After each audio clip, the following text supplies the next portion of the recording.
자, 반갑습니다. 오늘 6차시 수업할 거고요. 4차시 때 여러분들 의견 준 거 이렇게 했습니다. 여기 무게는 영어로 무게인 걸로 처음 알았습니다. 감사합니다. 이렇게 보내주셨고요. 여기 처음에 딱 들을 때는 뭐 이렇게 어이없어 이러는데 이따가 집에서 잠잘 때 이렇게 생각나는 개그입니다.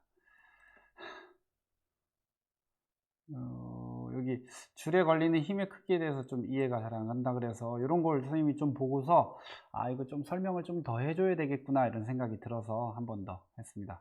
그림이 엄청 예술적이고 재밌습니다. 바이킹 그림. 내가 어떻게 그랬나 찾아보니까 이거 약간 비꼬는 거였습니다. 유튜브에 배속 기능이 있어서 다행입니다. 2배속으로 보신 것 같습니다. 얼굴도 보이면 좋겠습니다 해서 얼굴 넣었습니다. 자, 여기 줄에 걸리는 힘을 잘 모르겠습니다. 이렇게 해서 10N 맞나요? 이렇게 했는데 한번 거기 선생님이 보충해서 올린 거 한번 보시면 이해될 것 같아요.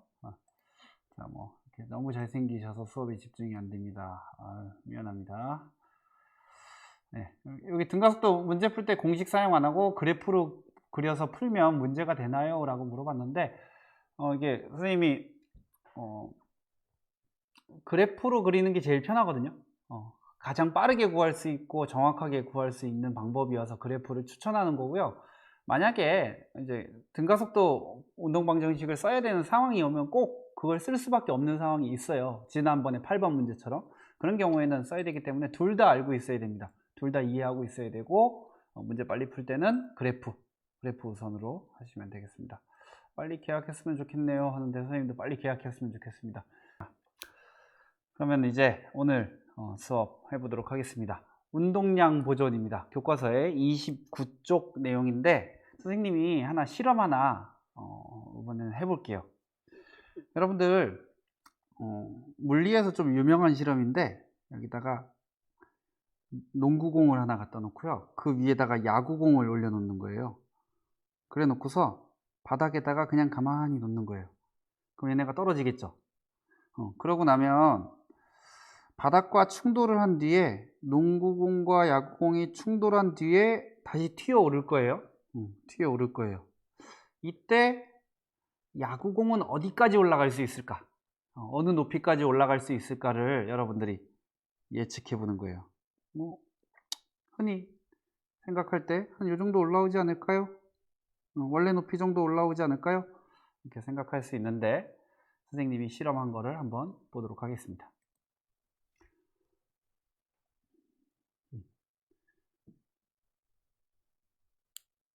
슬로우 모션으로 떨어뜨리면 딩.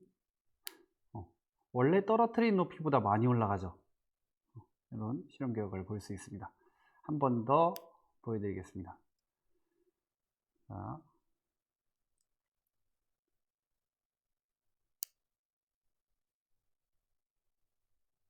보니까 야구공이 엄청 많이 튀어오르죠.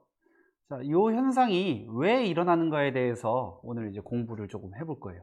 왜 이런 현상이 일어났을까? 물리적으로 어떤 해석을 할 수 있을까? 이걸 한번 공부해 볼 겁니다. 여러분들이 물리를 어려워하는데 사실 자연현상을 수치화해서 표현하는 거기 때문에 좀 어려워서 그 수치화하는 작업을 어려워하는 거예요. 사실 여러분들 머릿속에 물리적 개념이 없는 게 아니거든요. 자, 그래서 여러분들 머릿속에 있는 거를 한번 끄집어내 보겠습니다. 자, 골프공이 하나 있어요. 골프공이 하나 있어요. 근데 골프공이 여러분들을 향해서 날아오고 있습니다. 피해야 되겠죠? 이쪽 여기 서 있다가 옆쪽으로 피해야겠다 하고 피했는데 이쪽에서는 볼링공이 날아오고 있어요. 여러분들은 선택지가 없습니다. 골프공에 맞거나 볼링공에 맞거나 둘 중에 하나만 선택할 수 있어요. 뭘 선택할래요? 볼링공을 선택하는 사람은 없겠죠? 그럼 선생님이 왜 여러분들은 골프공을 선택했냐면 골프공이 한 50g 정도 되고요. 볼링공은 한 5,000g 정도 돼요. 그러니까 5kg 이 정도 되는데 가벼우니까 이렇게 선택을 했을 거예요. 여러분들 머릿속에 물리적 개념이 들어있기 때문에 이렇게 대답을 한 거예요. 자, 그러면 만약에 이렇게 바꿔볼게요. 골프공이 날아오는 속도를 측정해 보니까 100m/s로 날아오고 있어요. 엄청 빠르죠? 볼링공이 날아오는 속도를 측정해 보니까 1m/s예요. 어느 거에 맞을래요? 뭘 선택할 거예요? 그럼 이제 선택이 좀 달라지죠. 지금 그래서 오늘 공부할 내용이 요 질량과 속도에 관한 얘기예요. 자, 그럼 어느 걸 선택할 거예요? 골프공 할 거예요? 볼링공 할 거예요? 여러분들 어떻게 선택을 했냐면 두 개 비슷한 것 같은데 라고 생각을 했거든요. 그럼 왜 비슷하다고 생각했냐면 이 골프공의 50g 하고 100m/s를 두 개를 곱했더니 한 5만 정도의 5천 정도의 값이 나오더라. 볼링공의 질량하고 속도를 곱했더니 한 5천 정도의 값이 나오더라. 그러면 같은 거 아닌가? 라고 생각을 했을 거예요. 그게 바로 여러분들 머릿속에 있는 오늘 배우는 운동량이라는 개념이에요. 자, 운동량. 그럼 여러분들 운동량 어떻게 계산했냐면요. 질량에다가 속도를 곱해줬어요.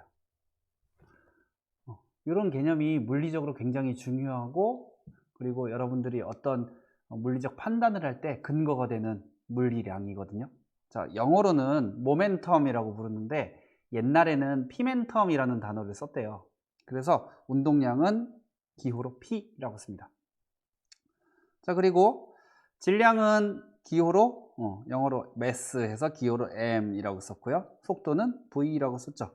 근데 여기 자세히 보니까 속도죠. 속도는 벡터, 방향이 있는 거. 그럼 당연히 운동량도 방향이 있는 거. 그럼 여러분들 계산할 때 플러스 마이너스 조심해야 되죠. 그거 조심해서 계산하셔야 됩니다. 자, 오늘 배울 이제 운동량 보존 법칙이라는 게 있는데요. 보존 법칙이라는 거는 어떤 사건이 일어나기 전과 일어난 후에 무언가가 동일하다는 거죠. 그래서 운동량이 동일하다는 거예요. 자, 그럼 어떤 사건이냐면 우리가 이번 시간에 많이 다룰 게 충돌이라는 사건입니다. 충돌이라는 사건이에요. 자, 그래서 두 물체가 충돌할 때 가지고 여러분도 쓰셔야 됩니다. 충돌할 때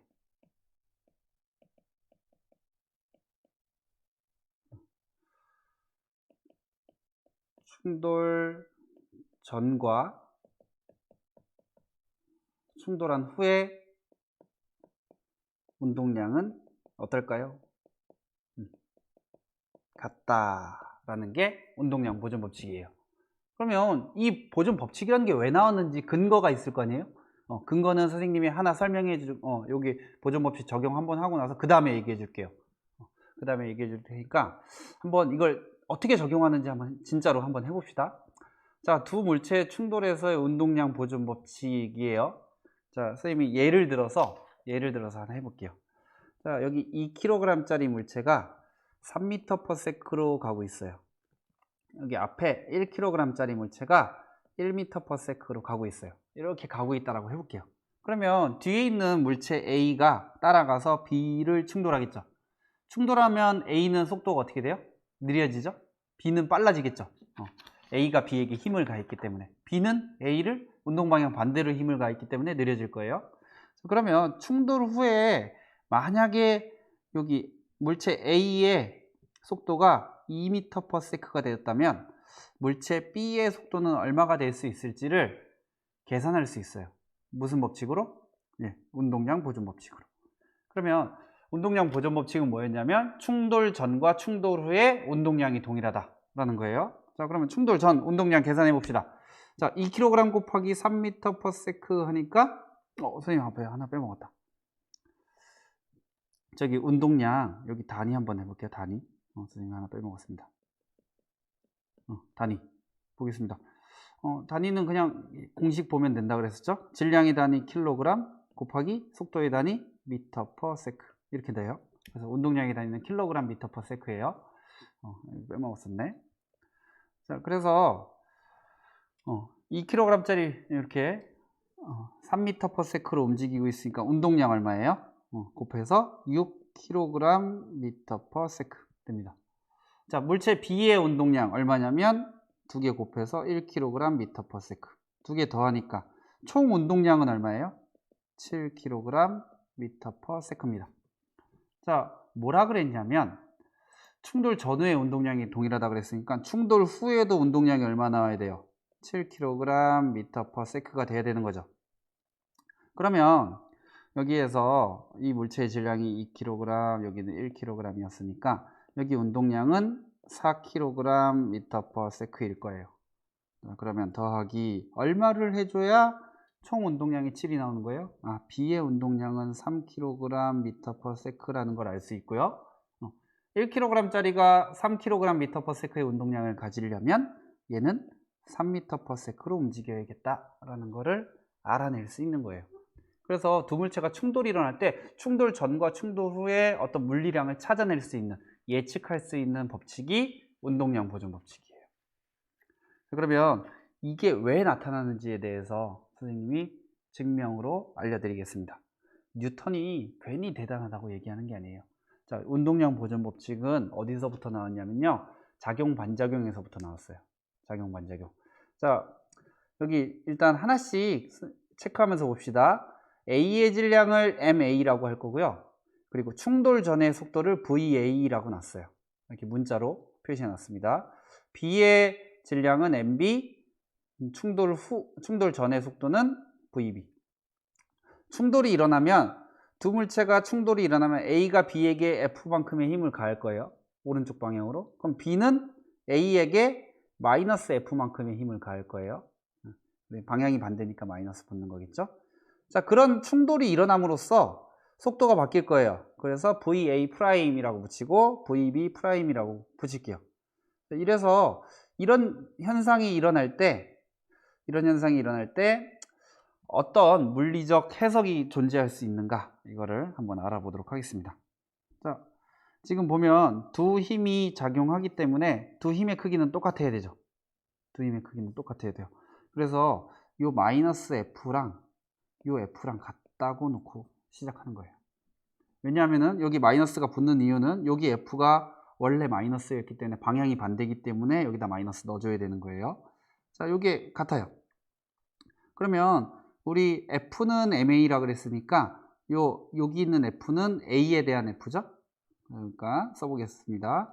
F는 MA니까 A의 질량 곱하기 A의 가속도는 앞에 우변에 있는 F는 MB 곱하기 AB 이렇게 되는 겁니다. 우리 가속도 법칙 하나 적용한 거예요. 자, 그래서 맨 처음에 작용 반작용 법칙, 그 다음에 가속도 법칙, 이걸로 이제 해석이 되는 거예요. 자, 그러면 A의 가속도를 우리가 알 수 있어요. A의 가속도. 가속도는 정의가 뭐였어요? 시간분의 속도의 변화량. 속도의 변화량은 어떻게 알 수 있어요? 나중 속도에서 처음 속도 빼주면 되죠. 자, 그럼 여기다 대입해 봅시다. 자, 그 마이너스 하나 붙이고 MA에다가 충돌 시간을 우리가 여기 꽝 충돌해서 나타나는 시간을 델타 t라고 해볼게요. 그럼 델타 t분의 A의 나중 속도 VA 프라임 마이너스 VA 됩니다. 는 자, MB에 그럼 A가 충돌하는 시간이 델타 t였으면 B가 충돌하는 시간은 똑같이 델타 t겠죠. 두 개가 같이 충돌하는 거니까 델타 t분의 VB 프라임 마이너스 VB 이렇게 됩니다. 자, 요거는 지금 여기 구한 거는 요거 가속도인 거예요. 이렇게 해서 요거 가속도인 거예요. 자, 그 다음에 요거 식을 정리해 볼게요. 델타 t는 양변에 있으니까 다 날라가죠. 다 날라가고 여기 정리해 보겠습니다. 마이너스 MA VA 프라임 더하기 MA VA는 MB VB 프라임 마이너스 MB VB 이렇게 됩니다. 자, 프라임 붙은 거는 나중이고요. 프라임 안 붙은 거는 이전이에요. 충돌 이전. 모아 보겠습니다. MAVA 더하기 MBVB는 MAVA 프라임 더하기 MBVB의 프라임 이렇게 됩니다. 그러면 요거 의미가 뭐였어요? MAVA M 곱하기 V는 운동량이죠. 근데 A의 운동량이죠. 그리고 더하기 B의 운동량이죠. 그럼 얘는 충돌 전 운동량이고요. 얘는 충돌 후 운동량이에요. 충돌이 일어날 때 물리적으로 분석해 보니까 이게 같더라. 그래서 운동량은 보존된다 라는 결론에 이를 수 있는 거예요. 자, 이거 지금 선생님이 설명해 줬는데 처음에 무슨 소리인지 몰라야 돼요. 무슨 소리인지 이해했다 이러면 좀 이상한 사람이에요. 이해가 안 되는 게 당연해요. 다시 설명 듣고 아, 이런 증명 과정이 있구나 라는 거를 여러분들이 이해하셔야 돼요. 자, 물리라는 거는 자연현상을 수학적으로 분석해서 우리가 이용하는 거거든요. 그러려면 수학적으로 증명이 돼야 되는 거예요. 그래서 자연현상에 대해서 뭐 질량이라든지 속도 이런 것 값들을 정의해 놓고서 이거를 수학적으로 분석하는 거예요. 그래서 이런 결론을 낼 수 있겠다, 이렇게 응용할 수 있겠다 하는 게 물리예요. 지금 여러분들은 물리의 가장 기초적인, 그리고 물리에서 가장 대표적인 연구 방식을 본 거예요. 자, 그래서 운동량 보존 법칙이라고 하면 충돌 전의 운동량과 충돌 후의 운동량이 같다라는 사실을 이제 수학적으로 증명한 걸 본 거예요. 이거 혼자 할 수도 있어야 돼요. 나중에 혼자서 공부하면서 다시 이 식을 선생님 논리 진행대로 비슷하게 따라가시면 좋을 것 같습니다. 자, 그러면 이번에는 좀 특이한 경우를 한번 볼게요. 어떤 경우냐면 두 물체가 충돌이 일어났는데 충돌이 일어나고 튀어나가는 게 아니라 두 물체가 철썩 붙어버리는 경우가 있을 수도 있거든요. 어떤 경우냐면 찰흙 같은 게 두 개가 충돌했다. 그러면 두 개가 붙어서 이동하겠죠. 자, 이런 경우에는 운동량 보존 법칙이 어떻게 될지 한번 해보겠습니다. 자, 다시 2kg짜리 물체가 4m/s로 움직이고 있었습니다. 자, 그리고 1kg짜리 물체가 1m/s로 움직이고 있었습니다. 자, 그러면 충돌 후에는 속도가 얼만큼이 될까를 알아낼 수 있거든요. 운동량 보존 법칙 갖고. 자, 구해봅시다. 충돌 전의 운동량, 얘는 8kg m/s, 얘는 1kg m/s. 그럼 두 개 더하니까 두 개의 운동량, 총 운동량은 9kg m/s 되는 거죠. 충돌 후에도 운동량 얼마 돼야 돼요? 9kg m/s 돼야 됩니다. 근데 두 개가 물체가 붙었잖아요. 2kg짜리랑 1kg짜리 물체가 붙었으니까 총 몇 kg이에요? 3kg. 그러면 3kg짜리 물체가 얼마의 속도를 가져야? 3m/s의 속도를 가져야 운동량이 9kg m/s가 되겠다.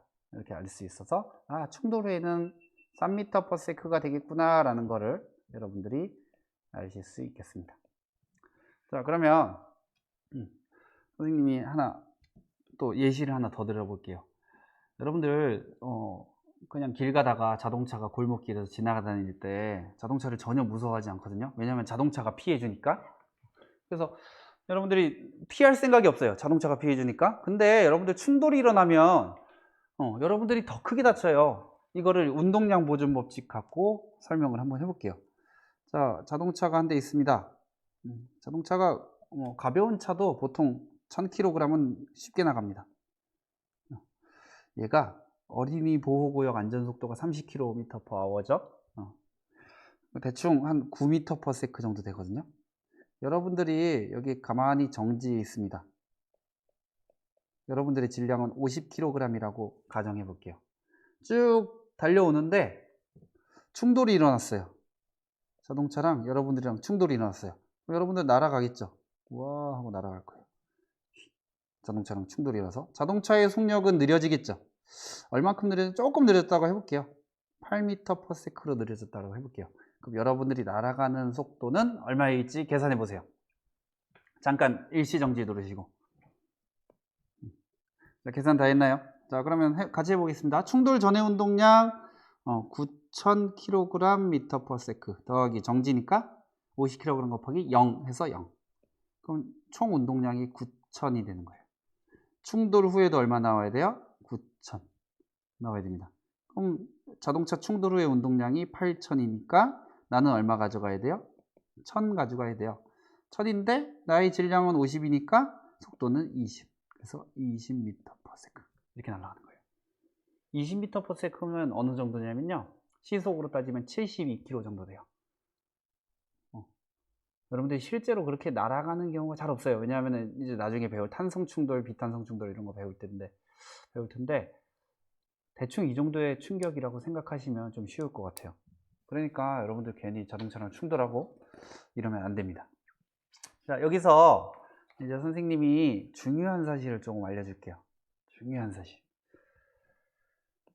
자, 여기 한번 보겠습니다. A는 운동량이 감소했죠. 얼만큼 감소했냐면 6에서 4로 감소했으니까 마이너스 2 변한 거예요. 충격적인 사실. 자, B는 1이었다가 3으로 변하죠. 그러니까 플러스 2kg/m가 되는 거예요. 충격적이죠? 당연해야 되죠. 왜 당연해야 돼요? 총 운동량이 보존돼야 되니까 운동량이 어디선가 감소가 일어났으면 어디선가 증가가 일어나야 되죠. 이거 당연한 거예요. 근데 A랑 B의 속도를 한번 볼게요. A는 속도가 얼만큼 감소했냐면 1만큼 감소했어요. B는 얼만큼 증가했냐면요 2만큼 증가했어요. 왜 속도 변화량이 다를까요? 네, 질량이 다르기 때문에. 자, 질량하고 속도하고 곱한 건 같아요. 그런데 질량이 다르기 때문에 2kg, 1kg이기 때문에 속도 변화는 1만큼 변했고 2만큼 변하게 되는 거예요. 두 개가 곱한 게 같아야 되니까. 조금만 생각해 보면 알 수 있겠죠. 그러면 두 물체가 충돌이 일어날 때 속도가 많이 바뀌는 건 누구다? 가벼운 애다. 자, 그럼 그 비율은 얼만큼이다? 질량 비율만큼. 자, 자동차는 속도가 얼만큼 감소했어요? 1만큼 감소했죠. 사람은 얼만큼 증가했어요? 20만큼 증가했죠. 왜 그래요? 질량 비율이 20대 1이기 때문에 속도 비율은 1대 20이 나오는 거예요. 그래서 무거운 것과 가벼운 것이 충돌이 일어나면 속도 변화량은 가벼운 게 더 크다. 이거는 같이 이어지는 건데 F는 MA 배웠죠? 자, 두 물체가 충돌이 일어날 때 힘은 같아요. 힘은 같아요. 그러면 질량이 작으면 가속도가 커야 되거든요. 가속도가 크다는 얘기는 속도 변화가 많이 일어난다는 얘기죠. 자, 그 얘기랑 같은 얘기예요. 그래서 여러분들이 이걸 좀 잘 알아두시면 되겠습니다. 자, 이제 거의 다 왔어요. 오늘 수업은 한 25분에서 끝내도록 하겠습니다. 자, 탄성 충돌과 비탄성 충돌이 있거든요. 탄성 충돌은 뭐냐면요, 두 물체가 충돌이 일어날 때 에너지를 잃어버리지 않아서 일어나는 충돌이거든요. 근데 에너지 개념은 지금 여러분들 물리학 원 수준에서는 다루지는 않고요. 자, 충돌 전과 충돌 후에 속도를 서로 교환하는 충돌, 이 정도로 생각하시면 되겠습니다. 그리고 비탄성 충돌이 있는데 탄성 충돌이 아닌 것들을 다 비탄성 충돌이라고 불러요. 네. 그래서 에너지를 조금 잃어버리는 건데요, 우리 자연에서 일어나는 대부분의 충돌이 비탄성 충돌이에요. 그래서 에너지를 잃어버려요. 어떤 식으로 잃어버려요? 소리, 열에너지 이렇게 잃어버리거든요. 그러면 실제로 충돌이 일어날 때는 약간의 속도 손실이 있는 거예요. 운동 에너지를 조금 잃어버려요. 그렇고 완전 비탄성 충돌이라고 있어요. 그래서 완전 비탄성 충돌은 아까 예를 들었던 거, 두 개가 부딪혀서 찰싹 붙어버리는 경우, 이런 경우에는 완전 비탄성 충돌, 에너지를 많이 잃어버려요. 자, 그래서 탄성 충돌의 가장 대표적인 예를 선생님이 하나 보여줄게요. 자, 여기 보시면 이렇게 생긴 거 혹은 이렇게 생긴 거, 이렇게 생긴 건데, 요거를 이제 뉴턴의 요람, 뉴턴 크래들이라고 부르는데, 여러분들 가끔 본 적 있을 거예요. 여기 있는 손을 선생님이 잡아서 놓으면 이렇게 되는 거 본 적 있겠죠. 자, 얘가 이제 탄성 충돌에 가깝다라고 볼 수 있거든요. 그래서 얘를 들었다가 놓으면 요 공이 다음 공을 치고 다음 공이 치고 속도를 교환하기 때문에 정지해 있던 애는 그 속도로 움직이게 되고요. 다시 올라갔다 내려오면서 속도를 서로 이렇게 교환하는 모습을 보이게 됩니다. 그래서 이렇게 충돌이 일어나는데, 속도를 교환한다라는 걸 정확하게 한번 보여드릴게요. 속도를 교환한다. 선생님이 한쪽은 높이 들고요. 그러면 내려올 때 속도가 빠르겠죠? 한쪽은 좀 작게 들어볼게요. 그러면 이게 서로 교환한다는 거, 속도를 교환한다는 걸 볼 수 있어요. 서로 속도 교환하는 게 보이죠? 뭐 여러분들 호기심이 좀 생길 것 같아요. 두 개 하면 어떻게 될까요? 두 개.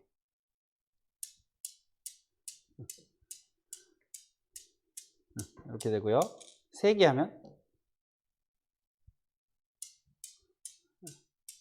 이렇게 되고요. 4개 하면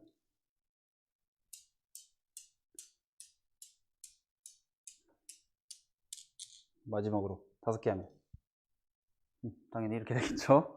자, 이렇게 한번 해볼게요. 2개 하나.